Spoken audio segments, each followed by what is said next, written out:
Every October since 2011, Retro Movie Geek has brought you the spooky side of retro movies. And this year is no different. But remember, we spoil the hell out of every movie we cover. So consider yourself forewarned. Spooky Flix Fest starts now.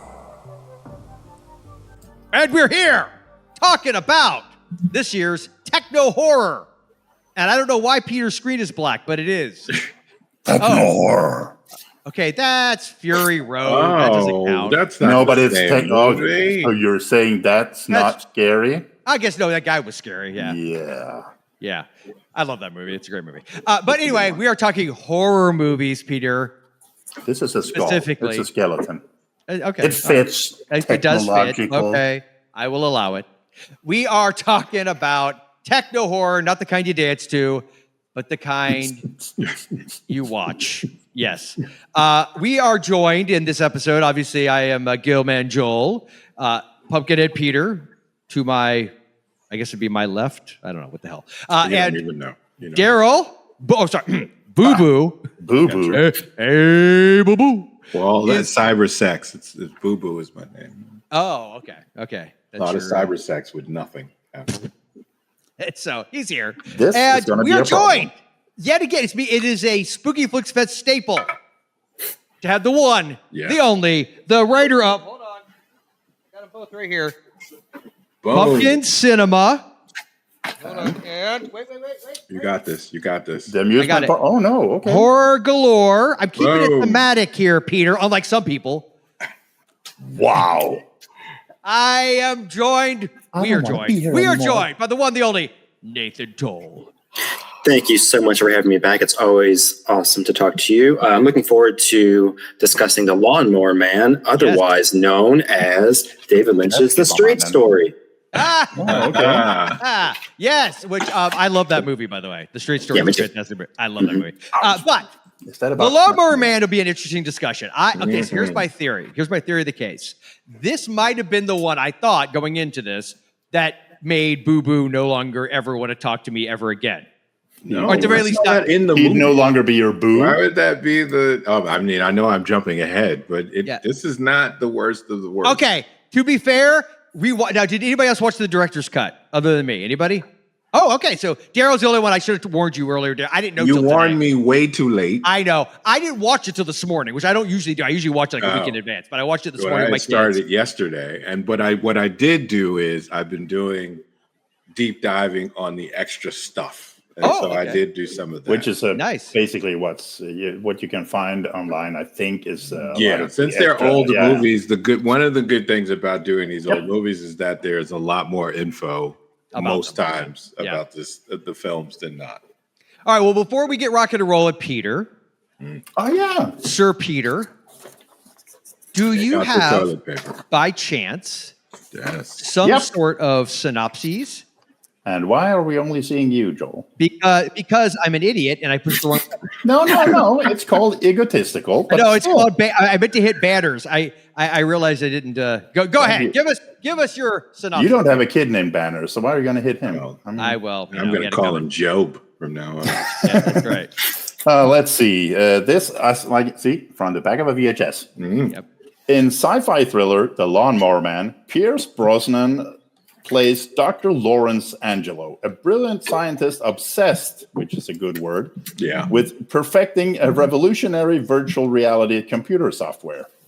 When his experiments on animals fail, he finds the ideal substitute, Jobe Smith, played by Jeff Fahey. A slow-witted, wow, okay, are you allowed to say a slow-witted? I was going to say, I thought you were going to quote Robert Downey Jr. in Tropic Thunder. Yeah, That's fine. You never go. You never go. Yeah. No, I haven't read this synopsis actually. So, okay, a slow-witted gardener, the Lawnmower Man.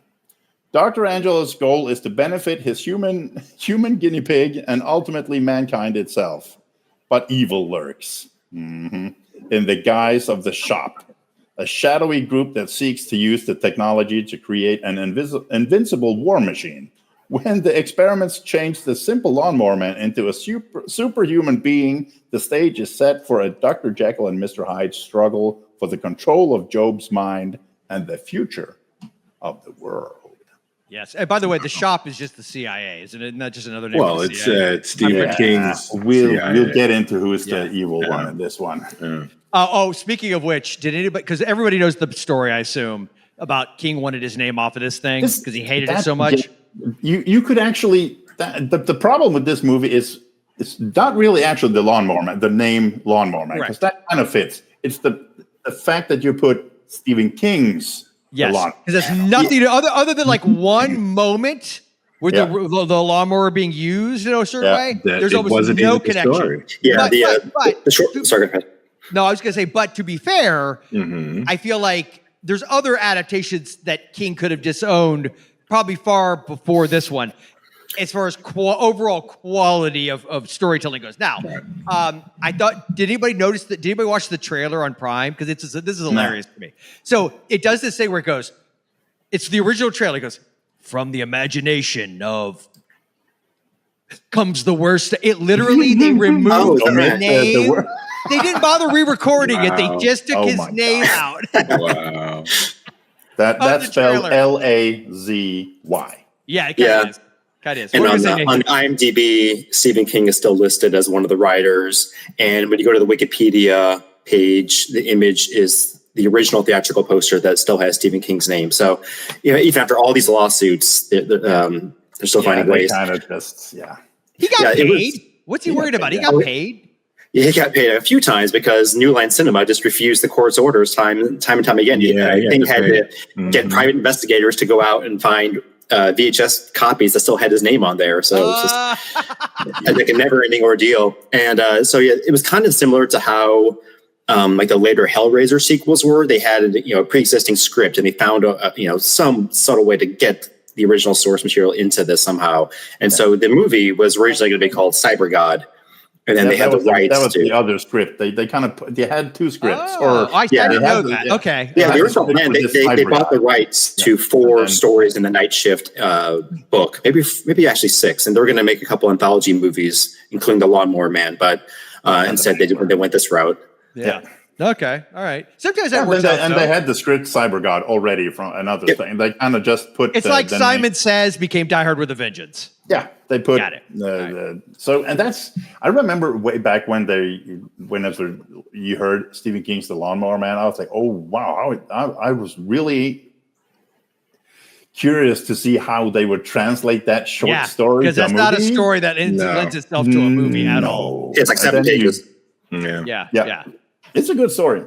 It is, but it was not what we got on screen, though. Well, Stephen King made a lot of money off of it, by the way. Yeah, he did. Yeah. Oh, I bet that settlement was pretty big. Yeah. So then let's go around the horn here and start with Boo Boo. When did you first see The Lawnmower Man? I saw it in the movies. Okay.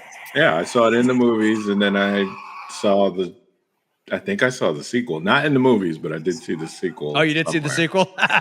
I did see the sequel. The sequel. Yeah, the sequel. So, do you remember how you felt about it when you first saw it? Do you remember? I misremembered. I thought there were a lot more fucking in this, and there was not. Oh, I'm sorry. I really did. I thought I just thought in my mind it was a lot more dirtier. Okay. Well, it makes sense. What I remembered, or maybe it's because I've watched porn for the next, I get it, 80 years of my life. So it makes everything like this seem like baby stuff compared to what we have in the world now. A music video is more sexual than this movie. You should come over here. See some of you got enough videos. Children. See some of the music videos made back here in Denmark. And I was like, hey, wait, they can show that? Okay. All right. Nathan, our beloved guest, when did you first see? And if you say last week, I'm going to have to kick you off the call. No, it was in the mid-90s. It was all over the cable stations. And so I was a big fan of Psycho 3, which is why I have it in the background here. So I was happy to see Jeff Fahey in a starring role in something. And I absolutely loved Stephen King books at this time and still do. And so I was excited to see it, but it didn't really leave much of an impression on me. Even by mid-90s, it seemed very dated to the technology, and it just seemed like something people were just laughing at this point. And so I didn't really think about it much. I never went back and saw it for some reason because it doesn't have the best reputation. But so I was happy to not only watch it again, but finally read the Stephen King short and learn about this director's cut that had 45 minutes of additional footage. Yeah. Yeah, I didn't know about the director's cut either. I was very pleasantly surprised with that. At first, I'm not going to lie, my sense memory, and I'll get into when I saw it, was that there's no way in hell I want to sit through a 2.5-hour version of this movie. So I was like, But then I was like, I could watch it without commercials. It's on Prime. And then I read some stuff that said it did fill in a lot of the gaps. So I was like, all right, I'll give it a shot. So we'll get to that. But Peter, when did you first see this movie? So if I say last night, you won't believe me, right? No, because I already told you. Damn it. Yeah, I bought this on Laserdisc when it was first released, I think. So I don't have it anymore because, it kind of, since it was the movie it was back then, it was like disappointed. So I kind of got rid of the Laserdisc, but I think we watched it a couple of times. So I'm not sure when the Laserdisc came out. So somewhere around mid-90s, I think. Okay. Probably. All right. I like Daryl saw this at the theater. In fact, I think I saw this at a drive-in. That's my memory of it. And I also loved Fahey, but because Body Parts had come out the year before this, I believe. We've covered right around this time. And I loved Body Parts. I saw that one in the theater. I did. I saw that one in the theater as well. Yeah. And I saw that in Florida. Yeah. Florida. What? Man. Oh yeah, you were doing cocaine around Florida. A lot of cocaine. I sniffed my way across the ocean. The Sunshine State. They call it the Sunshine State for a reason, Peter. So I was a big Fahey fan because of Body Parts primarily. Although I had seen Psycho 3, but I always weirdly forget he's in that. I don't know why, but I always forget. And then obviously hadn't done. We were nowhere near Lost yet or any of the other stuff he would do. But yeah, that's the main reason why I knew him. And I remember, like, my basic memory of it is not hating it. Like, I didn't hate it. And I feel like, so here's the thing, and I'm trying to remember at that time in 1992, did we realize how garbage the CGI was, or did we just go with it because we hadn't had too much like it? We didn't know the internet, and it's now. Right? And yeah, I was gonna say, and then now in hindsight, we realize how bad it looks. Because this had a lot of stuff with the virtual reality, what we thought it was going to be. Like Max had, what was it? We couldn't afford it back then. Did Max Headroom come out? No, that would have been, that's the 80s. That's like late 80s. That was the 80s, I think. 87, 86, somewhere in there. So we were still trying to, we figured, it's funny, now we're doing the stuff that with AI and all that crap. With AI that we jumped the gun assuming it was going to be. Yeah. Do you feel like Zuckerberg watched this movie and said, ooh, the metaverse? Yeah. We'll get it right this time. Yes. I think so.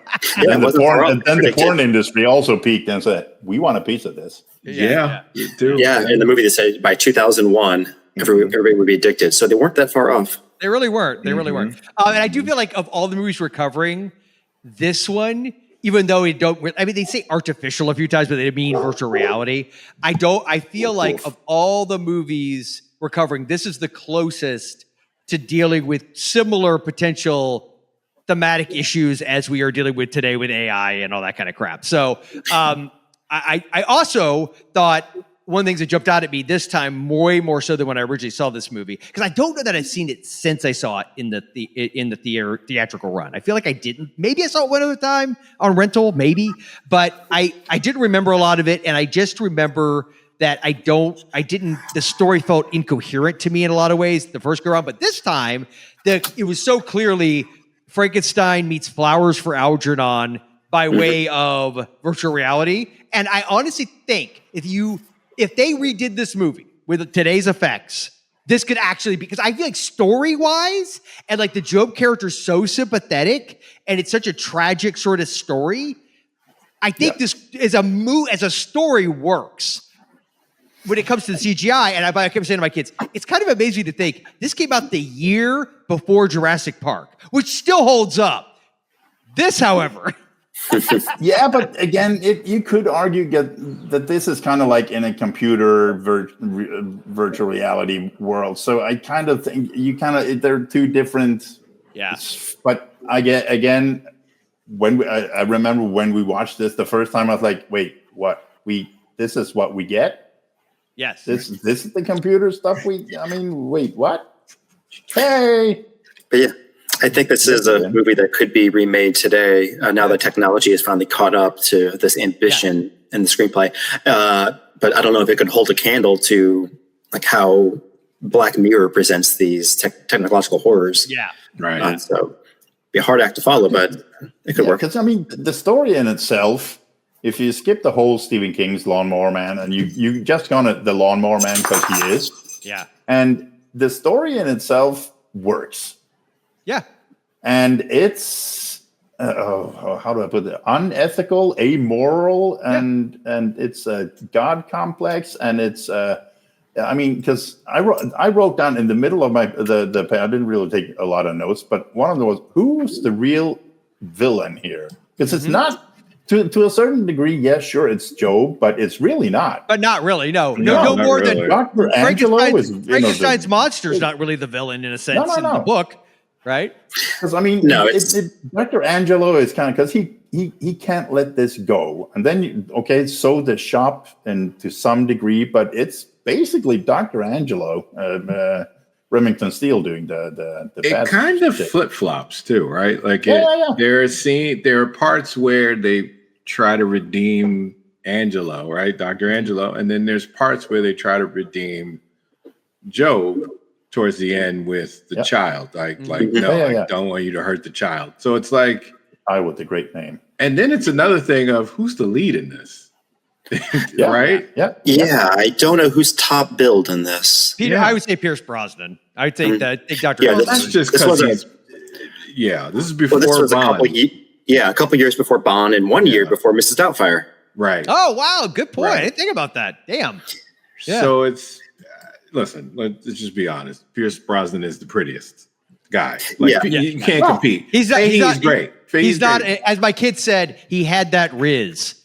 Yeah, he does. He is Very just charming. charismatic. He is just charismatic. Yeah, very likable too. And you know what's weird? As good looking as he is, he's not like the right. Like some guys are so good looking, you're like, F that guy. No. He's like good looking, but you'd want to be his buddy. You know what I mean? Like he's like just a good guy. Right. Yeah. Right. He's just charismatic in terms of like you find yourself wanting to talk to him. Which is why when they do the hotel scene when he's about to run away, that woman looks at him like, but you can't help it though. But she looks at him like, you a hot ass piece of ass over there.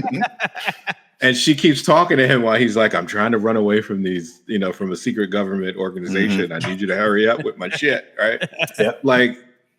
But then there's times with Fahey where he starts to. In the beginning where he really his intelligence starts to amp up and he's like shirtless and he's kind of cool and he's starting to have sex with the widow. With a vampire. Yeah. Right. How heavy is this lawnmower for him to be in that kind of shape? Exactly. I know. He is jacked. I love that your brain gets bigger and you just get jacked. You just get jacked. He had a moment of superhero moment where he's looking in the mirror and I'm like, I got abs for days and I'm standing there. Yeah. All right. So you're like, who is I need to get smarter. That's what it is. Yeah. Who's the lead? It's like, who's the lead? You really don't know. It kind of flip flops around, like you said before. It's with the villain and who's the bad guy, who's the villain, who's the villain victim, right? He's the victim too because he's victimized by Angelo and Lawrence, and he's victimized by the shop. Also, from a story structure perspective, Angelo's the protagonist. Let's not say good guy, bad guy. He's the protagonist, and whoever I can't remember the name of the boss, the bald guy. That's Dean Norris. No. I don't know. Not the actor. Hank Schrader. Yeah, Sebastian. Right? Not Hank from Breaking Bad. The guy beneath him. Sebastian. That guy. Yeah. Sebastian Timms. Yeah, he's the antagonist. The guy that Brosnan kicked when somebody it's one thing to have your ass whooped, right? It's another to have a guy smoke a cigarette and while he's whipping your ass at the same time. That just makes you feel a certain kind of way. That's next level. Yeah. But he did. Yeah, he totally did. And I'd say the whole shop obviously they're the bad guys primarily. The way Jobe he is, treats like, his wife, his incidentally. girlfriend, is his wife, right? The way Lawrence's wife. Oh, She had a ring. She had a ring on.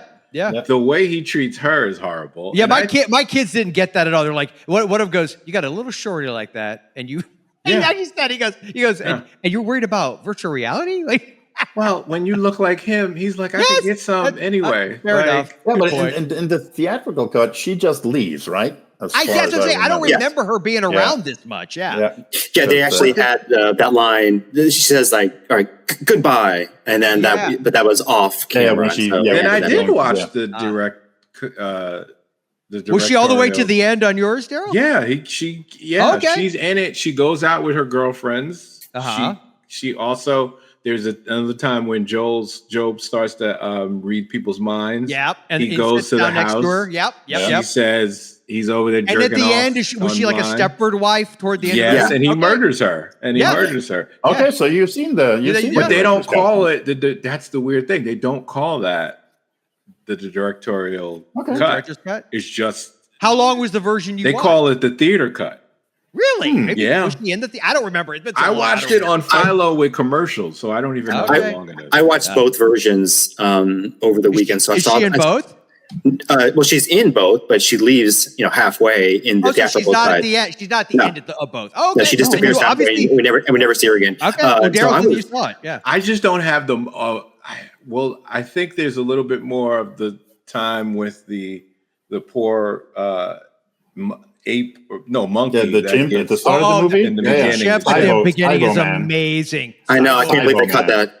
That whole visor. My kids. That's well, I did see that. I did. Wait, you know what? Then I did see it. You must have because I did see the. So hey, he goes to Jobe's house. Yeah. So Nathan, can you clear this up? Because again, it's been so long since I've seen the theatrical. Yeah.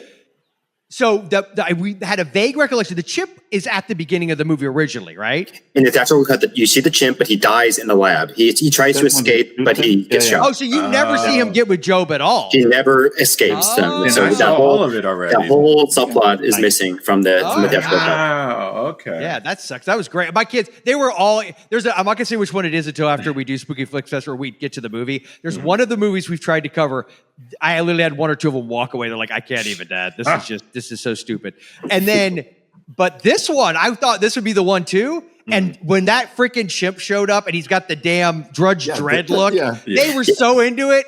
And when he's like, and it just the visor just opens up and he. I mean, because you look at it from their point of view, like from their kids up, how many animals have been used in films that they have seen, right? Like it's probably a thing for them. It would be it would attract them to the movie more than it would someone older. Yeah, it's sad. I kind of the first thought that came to me when they killed this poor chimp, because they just and he shot in the side too. Like and when he's climbing up the tree and he tumbles down, I thought, that's like a little miniature King Kong. Yeah, okay. He climbs up the building and they shoot him and then he tumbles down. I was like, no. Also a victim, right? Yeah. He was murdered by a man. I would say the shop and that just all of their they are the villains of the piece. Yeah. In the extended Stephen King universe. To a certain point, because Angelo, Pierce Brosnan's character, the way he treats, I get he said about Roscoe the chimpanzee because he didn't want them to weaponize it. And that's kind of what he goes when he picks poor Jobe, and says, okay, you are, what did it say? Dim-witted? Yes. Slow-witted. Yeah. We need to make you they smarter. left some shit out because it was supposed to be the reason why he woke up seeing through the chimp's eyes that he got out and killed those security guards is because they're part of that the experiment was for them to share minds, right? So he was seeing he was supposed to be connected. I didn't get that, but if you say so, I believe you. They don't explain it. That's the weird thing is that they dip into it a little bit and have him wake up out of that dream, which wasn't a dream. He was connected to the animal. Yeah, this is a confusing screenplay. It's a confusing script. Yeah. But yet there's still, I think mainly because Jobe, and first off, I think Fahey did great. The way he transforms. Well, my kids saw Tropic Thunder and they said, do you think that the Ben Stiller, the trailer, Simple Jack, is based on this guy. So it could be. I wouldn't be shocked. I wouldn't be shocked if it was. But the thing is, it's like. But yeah, his transformation, because he's very look. The thing is that there's characters in here who treat him like crap, but I don't feel like they were trying to like degrade. No, I think people with like mental challenges. It was just he's very. They never say like what he's got or whatever. No. IQ of like 45. I don't even know if that would be real. I think Forrest Gump even had like 70 something. But they always try to make it. Yeah, they don't know. But the point is, I felt like. The character is so sweet and he's very innocent and childlike, and the way can fix things, Dr. Angelo transforms him. Yeah. Yes, he does. But I think Angelo. See, the cool thing to me about Angelo as a potential villain is he's that classic. The road to hell is paved with good intentions, right? It's what Frankenstein, Dr. Frankenstein in the book is all about, in some of the movies, where he thinks he's helping mankind. He thinks he's helping, in this case, an individual get better. But in point of fact, it's really about him and his desires and his ego and his look what I can do. Look what I can do. Complex. The thing that kind of throws it is if Jobe wasn't in a situation where he was being abused, and he was in a home with good people that took care of him, and he did that to him anyway, then there would be that test of like, you took him from a happy situation, and then you forced this thing on him. And it ruined his life. Yeah, what were you going to say, Nathan? Yeah, had he been living with Jeffrey Lewis instead of the priest. Yes. He would have been a much happier person. Yeah. Exactly. Yeah, that priest. When he was starting with the belt, and I was like, Oh yeah, but it's so great when he grabs his hand. Yeah. And he's still not quite there yet, so he just goes, shit, he hit people. He's still Jobe. There were times I thought it would go darker, right? Like I thought when he was up in the up there by the, I don't know what they call it up there. The balcony? The balcony or whatever of the church. I thought they had a name for it or whatever. I thought he was going to start pulling out things out of his memories of other people that he's tortured and beaten stuff. Like I thought he was going to do that. Make him suffer. Yeah. And that, what were you going to say, Nathan? Oh, when the priest sees a shirtless Jeff Fahey, your mind goes to other places instead. It's like, why are you standing there half naked, exposing yourself? What sort of perverted behavior is this? Watching cowboys too. Watching cowboys. Yes. So I thought he would come out and be like, God knows what you've done, and then he would start. Well, he starts confessing. You hear the priest; he's confessing. But I wanted Jobe to kind of bring it out. Like I think it would have been a little bit more imagery. Would have been really better if he had like kind of floated. With his telekinetics, and then kind of started going, like I know what you've done. You have to like live, whatever, what everybody felt. I think they pulled back in the wrong places. Yes, and then they stopped. And this is an example of it too. My kids and I agreed. If they had done something like more like Scanners, where his mind is so strong, he could like make people just explode. Because when he makes the guy, it's like he doesn't even really catch on fire. It's like he turns into this weird glowy man. It's like. That would be a very primitive use of motion capture technology. So come a long way. And it shows. And it looks terrible. My God. And I feel like he was telekinetic. So the idea that he could make somebody burst into flames or he could blow them up, like have them explode. Right. That would have been way cooler and more visceral. I think like with the bees too, right? With the swarm. With the bee. I was like, is that real? It was like the Langoliers. Yeah, it did. You did like everyone with Langoliers. Yeah, I did. Oh yeah, that one. I kind of like that one. Anyway. Where it's kind of the effects where what was his name again? Tim's the bald one. Yes, Tim. Where he turns him into where he's kind of looping. Yeah, where he's kind of going back, and then he's like these globules of whatever. Atom. I thought it was supposed to be like atoms. And he goes back and forth. That is a punishment. And that I get it. I mean, we've seen it in comics and stuff too, right? Like but it looks a lot better on the comic page than it does.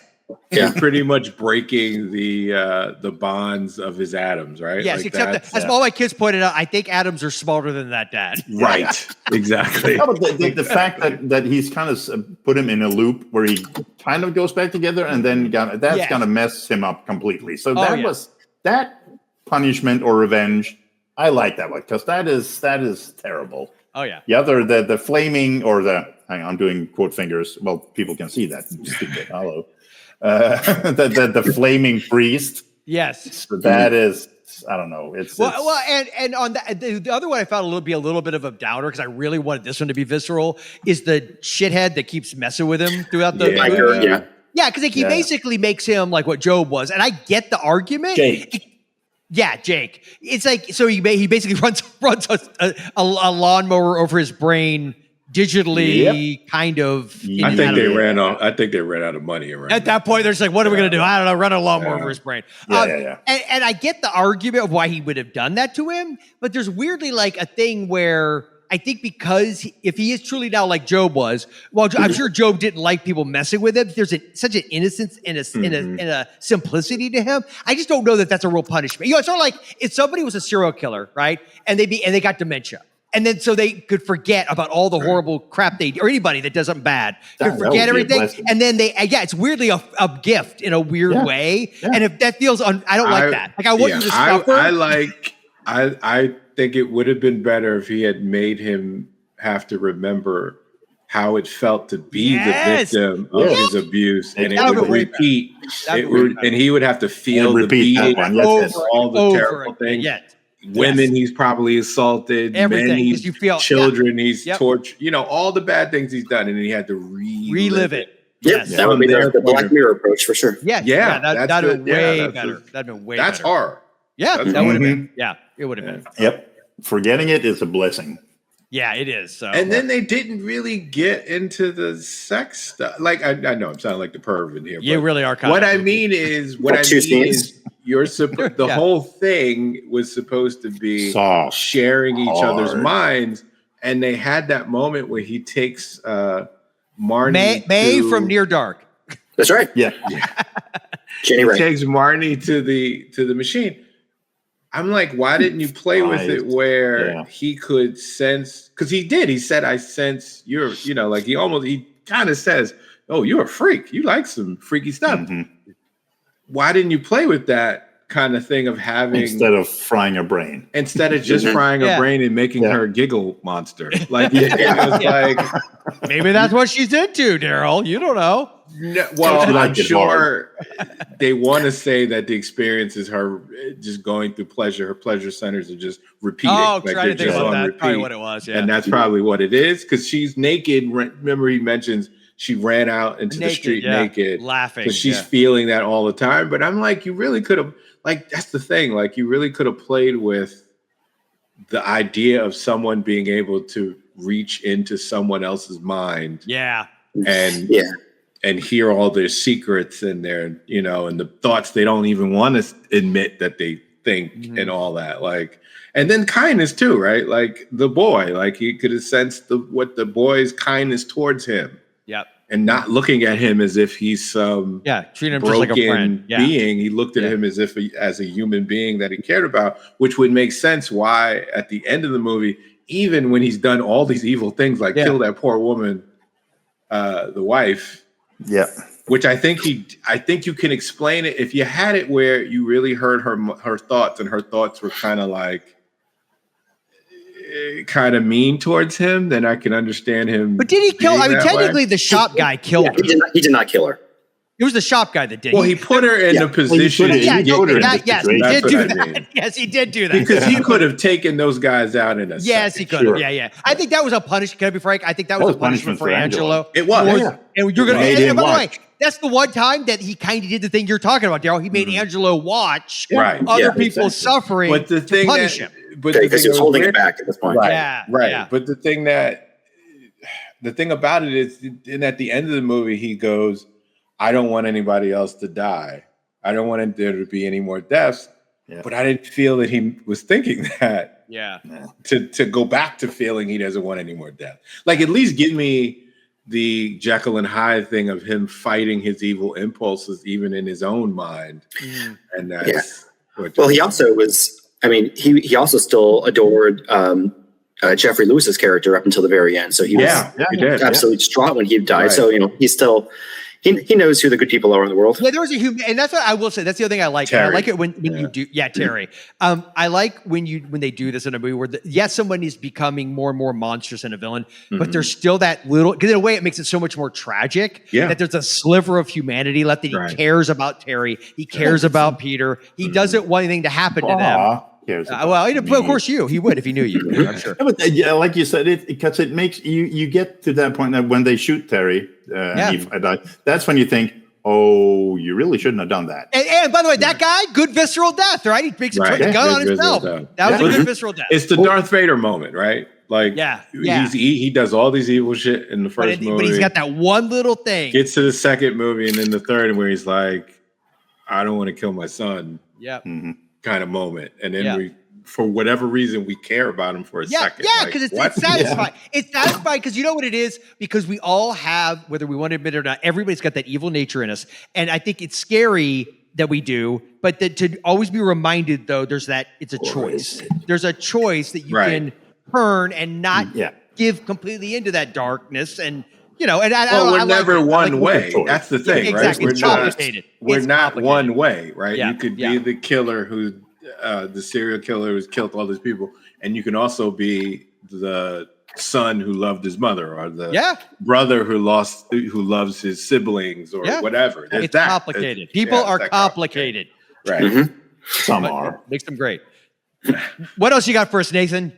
Well, this is not a Stephen King movie, but there are a lot of themes that carry over from a lot of his projects. Just like in Creepshow, there's a redneck character in this movie who just sits back, drinks a beer, and watches professional wrestling.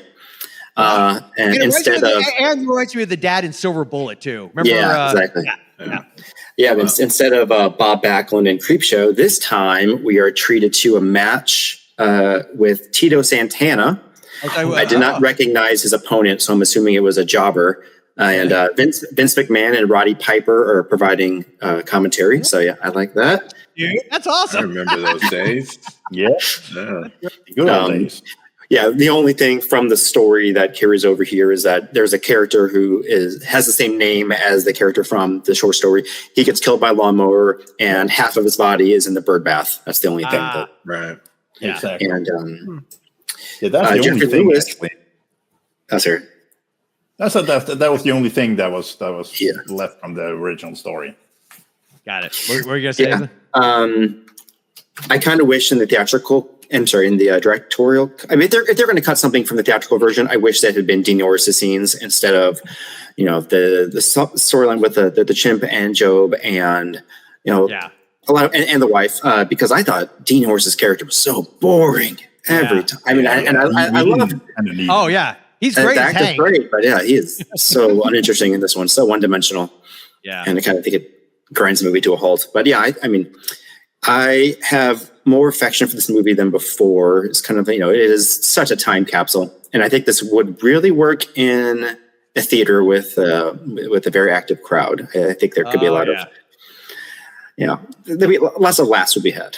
Yes, I think it would be a fun crowd movie for sure. Oh, and a small nugget, Joel, did you recognize the priest? Played by I recognized his face. I don't know what guy played. We just covered Summer of Fear over on Terror on the Tube. He was the dad. Okay. Okay. I feel like we probably mentioned that while we were talking about Summer of Fear. And we might have, I think. I'm not sure. We went through their, we went through the dad who macked on the cousin who wasn't the cousin. Yes, anyway. I remember that. Yes. Mm-hmm. Yep. The funniest scene in the movie is when the two cops, this is after the night of mayhem, when the two cops are talking with Dr. Angelo and kind of, telling him all about what happens. And then it's just weird circumstances, nothing to look into. Nothing to see here, folks. Oh, yeah. Body parts all over the place. Yeah. By the way, the one cop is, he was from Ace Ventura. And Troy, Lieutenant Goodwin is the character. Well, he's from everything. He's in Bosch, which I've been. He's also a cop in Near Dark and Halloween 5. Yeah. Yes. Yep. Yeah. He's great. And it was so funny because if for whatever reason, the strongest impression he's always made on me is Ace Ventura, probably because I saw it the most of all the movies he was in at that time. Wow. And so every time he talks or shows up on screen, I just assume it's going to be something funny. And to be fair, I would argue that whole sequence was played for laughs. Like that, I felt like that was meant to be funny, the way they react and everything that happens. So, as opposed to seeing a giant head of lettuce that looks like Jobe's face being shot at by machine guns. That was not played for laughs. The people were they had better aspirations for that part, but no, it looks very funny. Which part? Remind me. This is when the laboratory guys are gunning down the house, and this is so they shoot the giant. It looks like a head of lettuce. Giant baby head floating. Yeah. Very goofy. And this is the Austin O'Brien who played the little boy. This was his first movie, and this got him the part in Last Action Hero. He did a really good job. He's in the sequel too, right? Is he in part? Yeah, he's the only person that came back for the sequel. 4 years later. I liked him a lot, but I kept wishing that this character was played by Michael Kenworthy from Return of the Living Dead Part 2 and The Blob. He was probably like a couple years too old at this point, but I thought he would have been perfect for this role. Okay. Yes, I know who you're talking about. Yeah. Yeah, I think Austin, he's fine. I don't know, the whole like storyline where like he and his mom are being abused. That whole sequence there's certain King tropes, and I know King didn't write this movie. Well, he didn't really write it, but it was a really But you know what I'm talking about? Like, there's always like I think it's so funny because King has talked about like he I think very much believes in God, but he obviously has a huge problem with church and church-like figures. A lot of his stories have that. The abusive blue-collar dad, he almost always, and it's interesting because like my kid said, did he have like a abusive dad? I said, no, his dad just abandoned the family when he was like 4 or 5 years old. Yeah. So I obviously has his stuff there. It's just, there's certain I think he has an outcast thing too, right? King is so much in his, as a writer, they're not exactly celebrated in towns like that when you're when you're an introvert kid. Yeah. Plus, King looks like, I mean, I love the guy's work to death, but he has this, like, he's very much like the epitome, especially if you see him as like a picture of when he was younger, like the nerd. And if you had been you being a nerd now it's being a geek. It's cool. It wasn't so much in the 50s and 60s. Well, not just a nerd, he looks creepy. Yeah, there is. Yeah, he has like there is that creepy thing, which is why in some of his stories, the person who looks like they are the monster winds up being the hero. In the story. Yeah. It's because you wear glasses. It is. I kind of looked into Jenny Wright, who played Marnie. Yes. This one, and May in Near Dark. Yes, I love that movie so much. I was looking, and she didn't really do a whole ton of stuff. And I thought, I wonder why. No. But she kind of just retired because she got kind of tired of the business and just got out, which is kind of cool. I mean, she was in like a bunch of good stuff. Out of Bounds. Young Guns 2, World According to Garp. I'm Madman, where she kind of played the San Elmo's Fire. I mean, you know, like World According to Garp. Like she was in Pink Floyd The Wall. Right. Like she did monumental. She was in monumental projects that are still thought of today, but she, you know, I guess she just was like there's a lot of talent in front of the camera and also behind it. The cinematographer was Russell Carpenter. He ended up doing Titanic, Avatar, True Lies. So James Cameron adores him. So big career. And I will say, like the visual effects aside, although there's one in particular that I want to get to in a second that I actually did like. It wasn't one of the CGI looking effects, but the overall cinematography of this thing, I really like. I know a lot. I've heard a lot of people say they don't love the way a lot of movies from this era look, like the late 80s, early 90s. But actually, I like that polish on them. And honestly, one thing I said to all my kids, like, proving my point yet again, like you watch this movie, because so many movies today just look so dark to me. They just have this, and I think it's color grading and the way they do digitally, which is like this movie has dark moments, but it's still well lit. Like you know what's happening. Despite maybe in some cases you wish you didn't, but you know it looked really good. Like visually, it looked really good that way. Between that and sound, I swear, and that's why I think that a lot of times that's why people watch it with the subtitles on. Yeah. Because the way they do sound and the way they do like darkness, it's not good. I don't know why we didn't get better with that. Well, I've heard the argument that is this way. They want it to seem as real as possible. Then I counter with, but if it's so like weirdly distracting, then it's pulling me out of your story. Isn't that really, shouldn't that be the goal first and foremost, is to keep me in your movie and not like weapons, not to completely derail us here, it got dark moments, but it felt well lit. Like it's, obviously has daylight stuff too. So it never felt, but there's stuff today that I'll watch that's in the middle of the day and it's like, it looks dark. I'm like, what the hell's happening? Like I thought there was something wrong with me. Which I feel like they're trying to hide some. Maybe that could be it too. As I go in to hide too much CGI. I don't know. Point is, I love the way this movie looked. They didn't hide the CGI in this one, though. No, they did not. They probably should have. But that model, because I know that had to be a model at the end, the building that when it blew up. Yeah. I liked it. I liked that. I was like, why don't you guys do more of that? Which they replayed in the sequel. Oh, they did? It starts right from the explosion. And I've never seen the sequel, actually. I've never seen it. I need to watch it. I'm sure it's awful. Yeah, they cut off his legs. Have you played the Super Nintendo video game? I know. Was it Genesis or Super Nintendo? It was Sega Genesis and Super Nintendo. They had the Lawnmower Man game. I don't think I ever played it, no. This was right around the time that they introduced the stupid VR helmets that was, they were kind of marketed as a game changer in gaming, but no one liked it. Yeah, the game that I played connected to Pierce Brosnan that I was obsessed with is GoldenEye. Yes. God, I love GoldenEye. Oh, yeah. That was such a great game. That was such a fun game. Being a sniper, God, it was so fun. Oh, speaking of Pierce Brosnan, I have to bring, because I love that movie, and we covered that one, Joel, Nomads. Oh, yeah, I remember. I like Nomads. Yeah. He had a similar look in Nomads to this movie. Very similar. Too. Yeah. Actually, yeah. Just last year, I was at a bar and they were playing The Lawnmower Man. It was the scene in the hotel when he's trying to escape.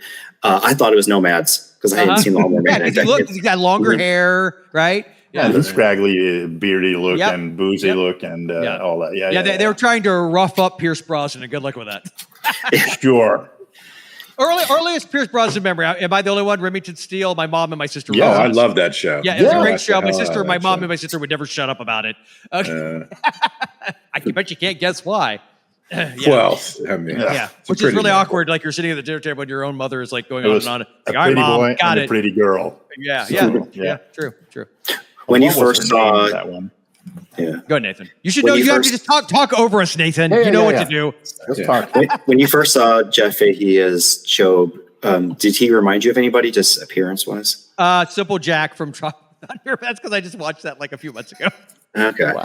I was going back and forth between Harry from Dumb and Dumber, Jeff Daniels' character. His hair. Yep. And I don't know if it's Mark, one of the South Park guys, Trey or Matt. One of the Trey Parker. Trey Parker, Matt Stone, one of those two. I've seen Trey Parker with hair like that. Yeah, the blonde. Yeah, that's Trey. Yeah. I think it's funny because Stephanie Symbolist. Wouldn't it be hilarious if it? Yes, Stephanie Symbolist. I remember. Wouldn't it be hilarious if it turned out this movie had like a huge influence on like Tropic Thunder and on Dumb and Dumber? Wouldn't it be hilarious if it turns out that the people who made those movies secretly loved this? Because it came out before all those, so you never know. It could have been an influence. Speaking of Jeff Fahey's, the way he looks at the start of the movie, and not the CGI version of him, but the human version, where he transforms, and the way his mannerisms, his facial expressions, the way he talks.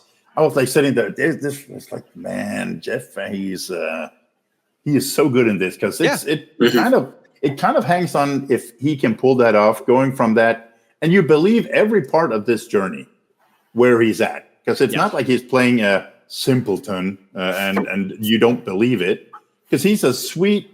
Yeah, innocent. He's like very innocent. Boy. Yeah, And again, when the movie was over, I was like, did I really like this? And I've been thinking about it today. So, he was better off, even though he had a hot, nice sex with his neighbor.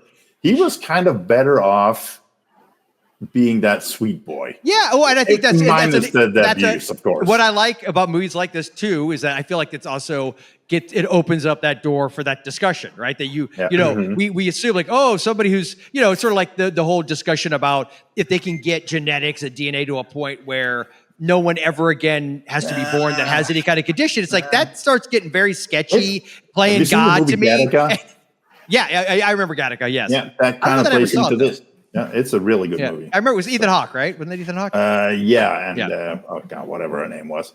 Uma Thurman. But that was a good movie because you kind of play with this where the parents can choose everything about their kids. Yeah.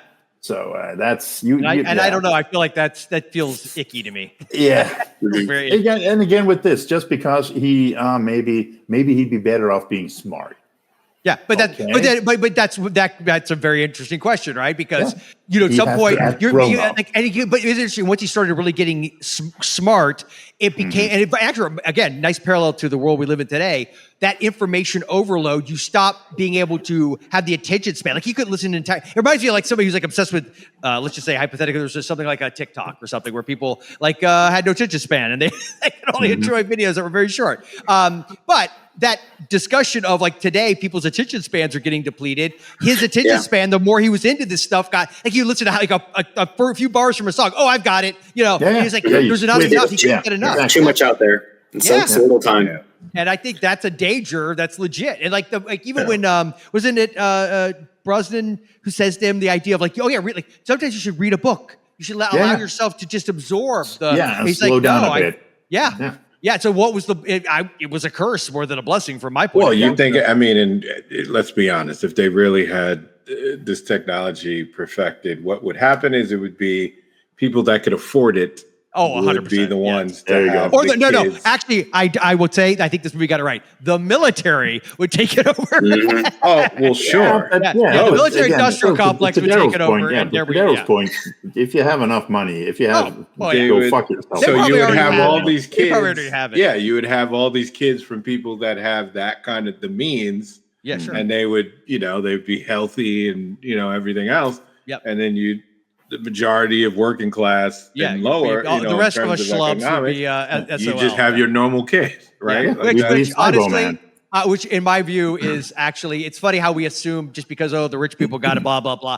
I'd argue, good, like in the sense that I don't want that. Like I wouldn't want that. Like if you don't, but you would have access to all this knowledge. I don't care. I don't need that. If I want knowledge, I go find it and I read it. Let's be honest, though. If you had a son, you'd want your son to be hung, right? I mean, you do that. You'd have to give him that. You know what I mean? But that depends. If I have a tiny one, would I want my son to have a big? You love your child. You love your child. Not like that. It's like it's bad enough you got me for a father, but I at least can give you that. You know what I mean? I don't know why I didn't expect you to go there. I was totally expecting you to be. Don't you want him to have intellectual opportunity? No. God bless you, Daryl. All of that would work itself out. I'm not saying don't send him to college and stuff, but I'm just saying you give him. He'd have a blast with a big schlong at college, man. No. I'd want to educate the idiot, but if it was my child, my son's idiot, he'd be an idiot. But I would eventually, I'd want him to be that, have that as an extra. Wait. So when he gets the degree, you say, son, this is where the schlong comes in. This is what I gave you.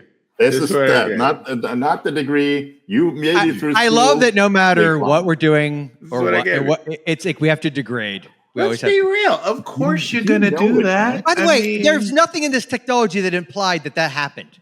Nope. Like, I don't even know where you're going with this.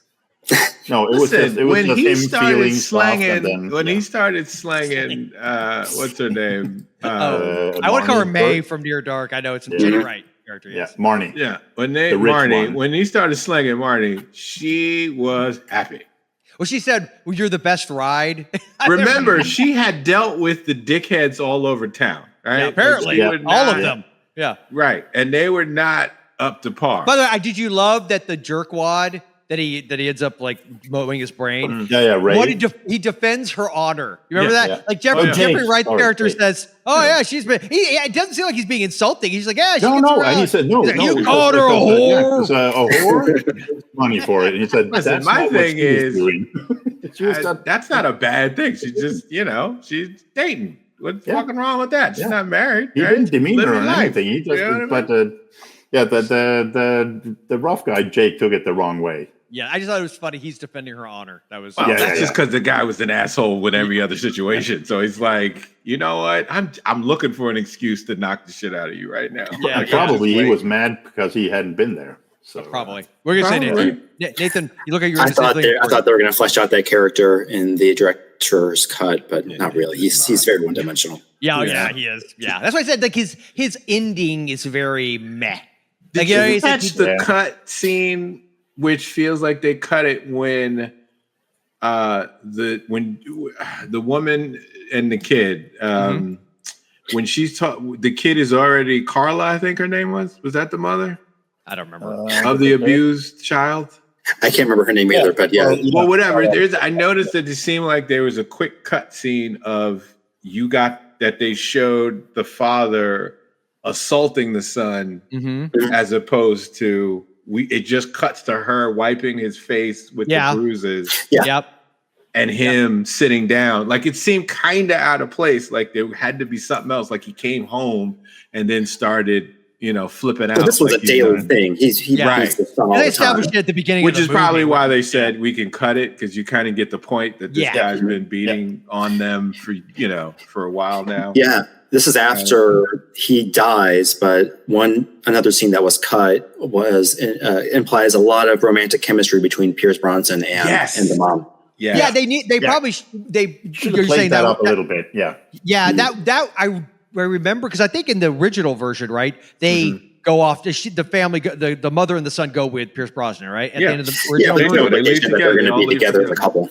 You definitely got more of a sense. She grabbed like every time they had a scene with the girlfriend saying, "You're not doing this, you're not doing that, you never have time for me." And then there's the scene with her watching him and then coming out and talking to him. And listen, let me tell you something.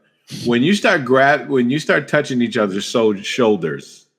That's enough of a body language. This is the boo-boo school of wooing. No. I'm just saying in the movie, in a movie or TV show, when they want to show that there is affection, the thing to do is to have you touch when they don't want to make it obvious that that we have feelings and we're going to fight until we start kissing at the end of the movie. They don't want to do that. Or in the modern day parlance, touch foreheads. Right. Or touch foreheads, exactly. Which I hate so much. I wish you could stop doing that, Hollywood. I hate that. I know. God. It is so this is weird because it fits with what Daryl just said. Because when you go to Jobe's character and what was it, Marnie? Yes. They don't touch shoulders. No. She goes for he grabs boobs and she says soft, and then she grabs the groin and says hard, and there's no shoulder touching there. They're just there for the pounding. Very romantic. Yeah. But she's a modern woman. She's like, if I want to fuck, I want to fuck. Like I'm not sitting here trying to do like, ooh, you look cute, like want some lemonade nonsense. Yeah. I got a big dick now that I got powers. I got a big dick. Like, what do you want? He telekinetically, he's doing whatever the male equivalent of Kegel exercises are. He's like, the bigger the belt buckle. Well, there is that sense that he started reading her mind pretty early on. Yeah. Remember, he starts talking to her telepathically pretty early on after he gets the serum. So, I do want to mention the director Brett Leonard. Did you guys ever see Virtuosity? I love that fucking movie. Really? God dang it! I always put that on our list, and I didn't do it. Because only reason. Love it. Oh, here's the problem. It's on, I think, on the Retro Movie Geek. Well, here's the reason why I didn't include it in this, because I feel like it's more, even though it's got the serial killer angle, it's more of an action-y kind of movie. Yeah, it's an action movie. Than like it's this a is good more action movie though. Yeah, but I forgot all about it. I showed my kids the trailer, and afterwards I look back at them and they go, "Not gonna." Then one of them goes, I think it was Connor. He goes, That I'm not gonna lie, that looked like it might be entertaining. That's Denzel on a tear. Like he's in prison. It's like Ricochet era Denzel. Yeah. Okay. I mean, the other thing that was so it was cool Russell is, Crowe who was the bad guy in it, right? Yeah, he's the created. He's the AI that's made real in the whole thing. The thing that got me so much. Well, listen, Denzel's the man. But the thing that got me so much is he's a cop who accidentally mows down civilians. Oh, because in the movie they kill his family or his wife, if I remember. Yeah, they give that away in the trailer. So and in the movie, he has a flashback where he just turns out of the shock of seeing those guys murder his family. He turns to shoot and kill the guys. But the camera crew had gotten in the way, and he mowed down the camera crew too, and that's why he's in jail. Emotional depth to that movie. That's why he's in jail. I like how you keep saying mows down. He's done. It ties in perfect. He's staying on theme. He's staying on theme for this episode. Yeah, you got to stay on theme the whole time. He did Virtuosity.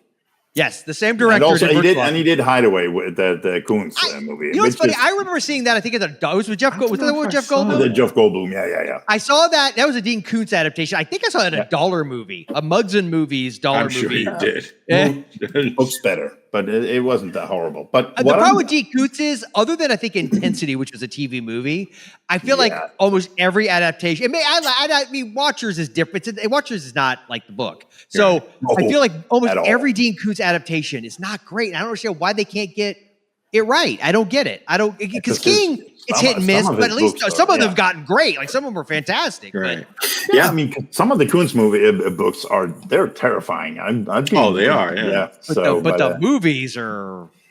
Some of them are better than others, but I like them all, but they're cheesy. Like Phantoms is pretty damn cheesy, dude.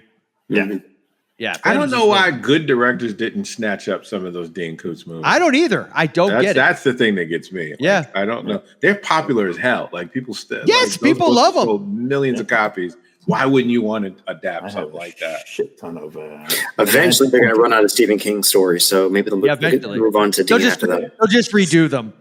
Yeah, but at the start of his career, Dean Koontz wrote under a shit ton of different names because he dabbled into a lot of different genres. A lot of them have been reissued under his real name. But at the start, it was hard to find all the Dean Koontz movies. A lot of authors did back then. Yeah. Because you got typecast. You had to be, especially female authors that hit big later with mysteries and thrillers. They were told that women, that they wouldn't buy stories like that or sci-fi stories from females, and so they would have to make a generic name. Well, that'd be a long ass time ago because Patricia Cornwall and several of those other ones proved that shit wrong. Exactly, which is why. Exactly, that's what happened. What a shock! I derailed. What was that, Nathan? What were you gonna say? Speaking of generic names, I can announce the funniest names in the credits of Lawnmower Man. Please do. We have only three this time. We have Jeff Quiet Man Leak. I don't know how you get that kind of a nickname.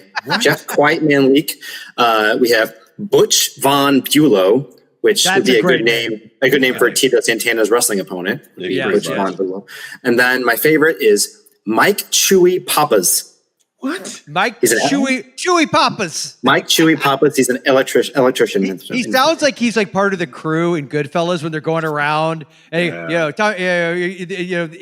introducing each of these like side little gangster characters. Mike Chewy Papas.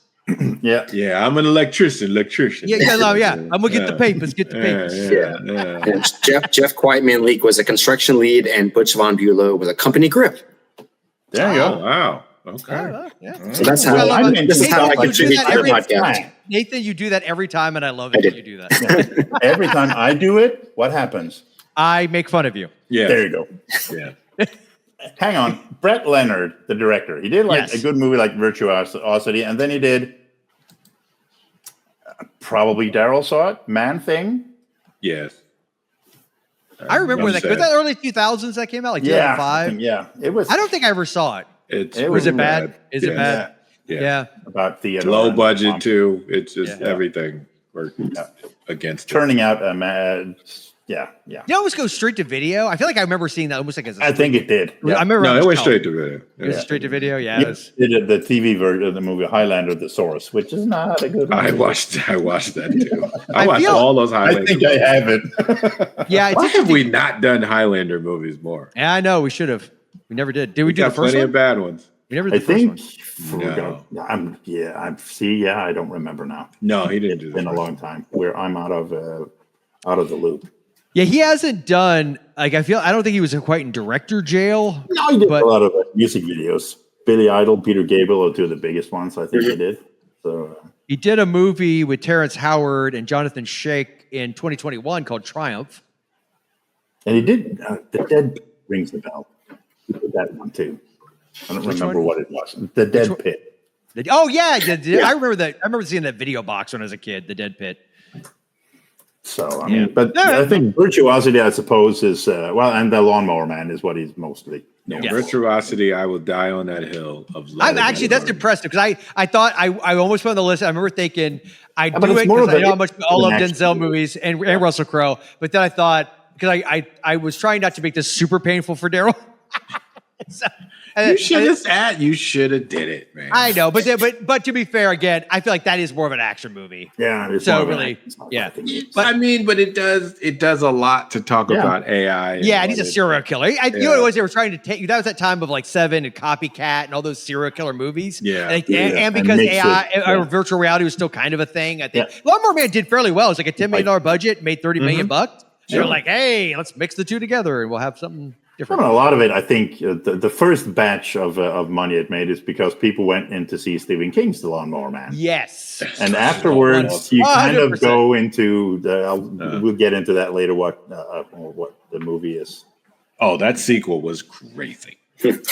I never watched it, to be honest. I never have. I've never seen it either. No. Yeah. There was a short film. There was a short film called The Lawnmower Man that came out in 1987. This was part of Stephen King's Dollar Baby program. Yeah. And so a very young, aspiring filmmaker bought the rights for The Lawnmower Man for $1 and made a short film, and it's as faithful as it gets for the short story. Did you watch it? I did. Yeah. It's a little rough, but it was. I mean, very, very faithful. And it's the Dollar Baby, Children of the Corn. I don't know if you've ever seen that one. I remember liking. Remember Peter? We covered that way back when. That was Dollar Babies. That was. I remember the Children of the Corn was shockingly good. I was surprised how. Yeah. Mm-hmm. But I recommend watching the short film. It's on YouTube. Okay, I will look it up. Yeah. Does it have a very large naked guy going after the lawnmower? I don't want to give away anything. Okay. Give away the surprise. All right. Okay. All right. You said it's faithful, so I'm hoping it's really faithful. All right. Big ass. I'm hoping when he runs over the cat, you hear like, and it just spoiler alert. That's all the cat lovers. That's when the wiener gets caught in the blade. Whoa, Peter, whatever you're into, buddy. He's a big ass naked dude running after the mower. Okay. Yeah, but we ain't hung like that. It ain't hanging down the ground. I mean, why would the lawnmower even lying on my stomach, it's not hanging on the ground. So, all right. So on that note, wow, Nathan, did this movie still hold up for you? I haven't asked that in a while. Hold up for me? Yes, I had a pretty good time with this, and I can see myself revisiting it in another 25 years. Spooky Flix Fest 20. Yeah. 50. Yeah, there's a lot to like. It's flaws are all over the place. It is by no means a masterpiece or even a good movie, but I had fun with it. And yeah, like I said before, if it's in a theater, I will definitely go and see it because I think it'd be fun to watch with the crowd. Yeah, it would be. Yeah. Daryl, what about you? I don't know if it was something I would jump to watch again anytime soon, maybe another 40, 50 years. But it was enjoyable to watch. Like it is enjoyable. It didn't make you mad. It's very if you accept it as for what it is enjoyable to see all these films that how they got it wrong in terms of what the internet would be. Mm-hmm. And how it would be treated. Daryl, the good news is all the predictions today are going to be 100% accurate. Nobody could ever be wrong again. Continue your point. Sure. But I think it is one of those films where you could do if a theater nowadays, if they want people to go, do a themed movie watch with the crowd and have them, and go AI, like especially the people that hate AI. Have it AI. We hate AI themed party. We hate AI double feature. This and virtuosity. Yes, and have beer and shit if it's in the Alamo, Draft Alamo, something like that. Have some beer, whatever, some alcohol, cool. and have fun with it. Like this is a fun drinking popcorn at the screen. Damn it! Sure. Yeah, Peter. Yeah, this. Whoa! Hold on. You had to tell earlier. You said after watching this, you had to figure out what you thought about it. I'm like, wait a minute, what the hell? Yeah, because when you first sent the list to me, I was like, oh, really? Okay? And I was like, how do I feel about this movie? And then I started watching, and again, the director's cut. I was like, oh God, it's a long ass movie. Mm-hmm. And sitting there watching it yesterday, I was like, I kind of don't know how to feel about this movie. Wow. But today, I mean, it's stayed. I've been thinking about it today, and it's actually, if you take out some of the part, the weird CGI and stuff like that, it's actually not really a bad movie. There are some really good themes in this that you can, like, we've been into the whole ethical thing about just because Jobe is like he is at the start of the movie, like childlike, that doesn't necessarily mean that he's having a bad life. And Dr. Angelo, he is because he's getting the crapping out of himself. Yeah. But you know what I get. I know. If you hadn't thrown in that part, yes. And so I don't know. And it actually would be fun seeing this in the theater on a big screen. Nathan, what were you going to say? I kind of wish we could all make our own cut of this movie. Because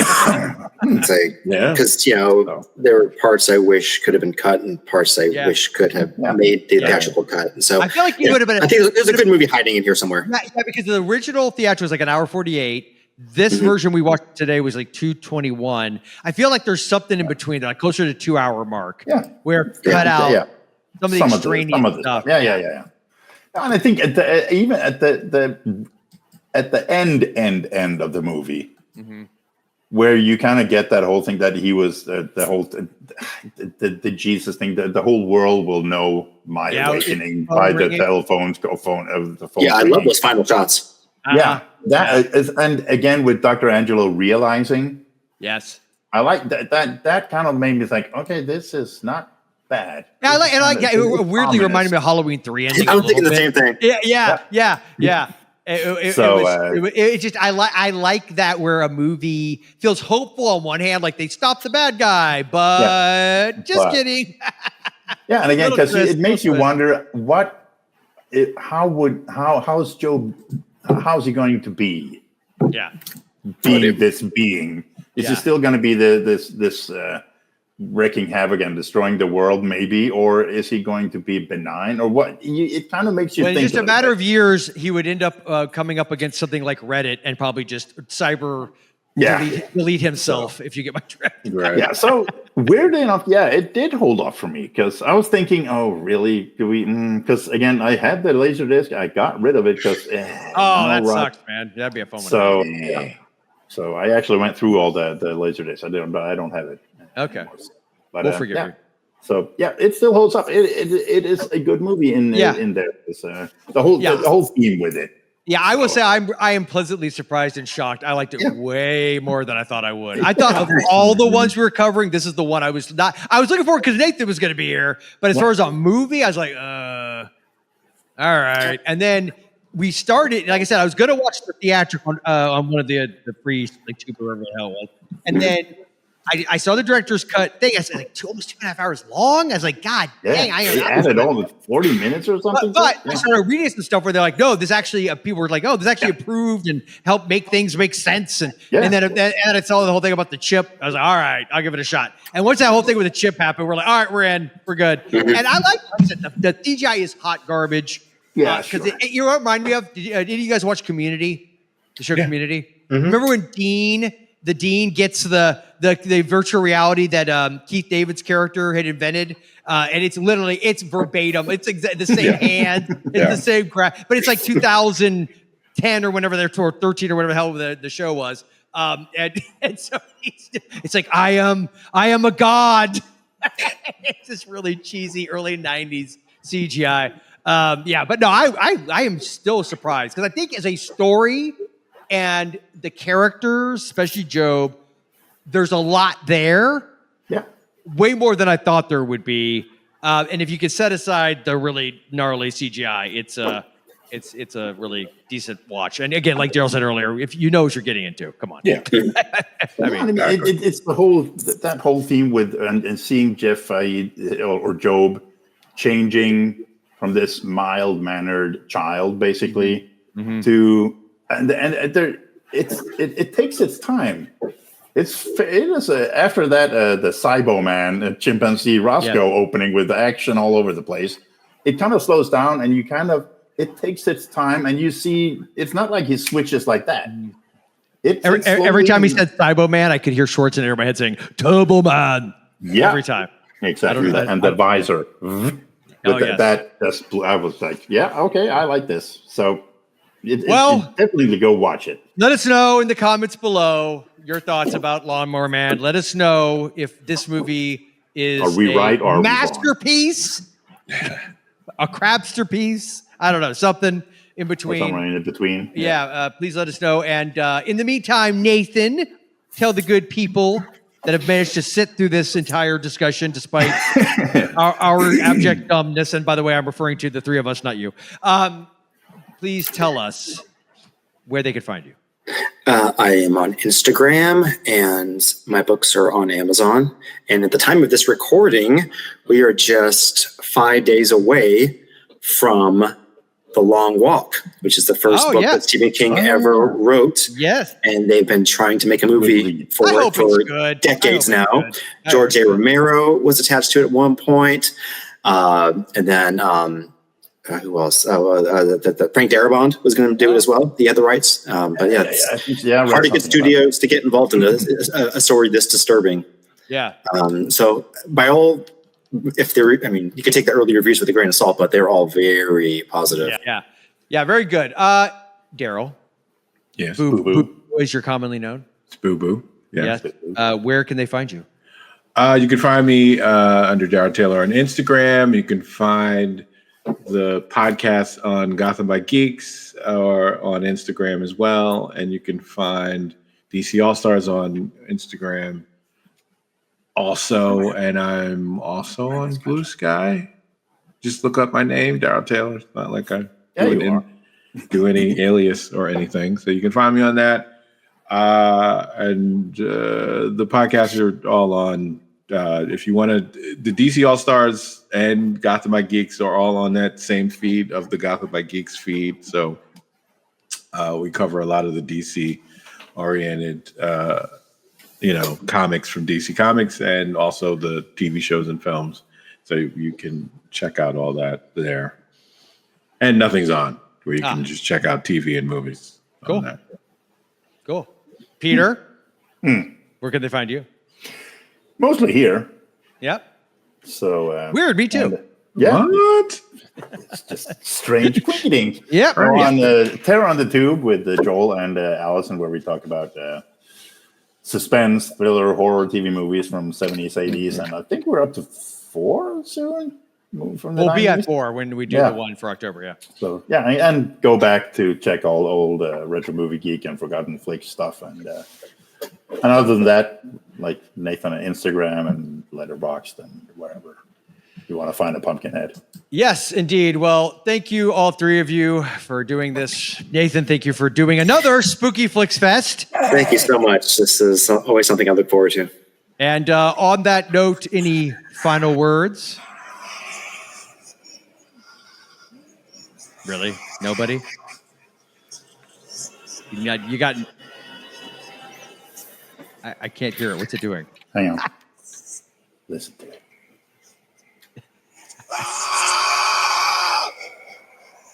That wasn't a word.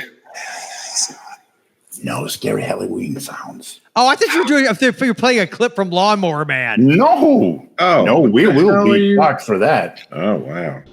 Get all the spookiness you can handle this October by subscribing to Mom and Pop Video Shop on YouTube. You can also find Retro Movie Geek on Spotify, Apple, or wherever you dig up your podcasts.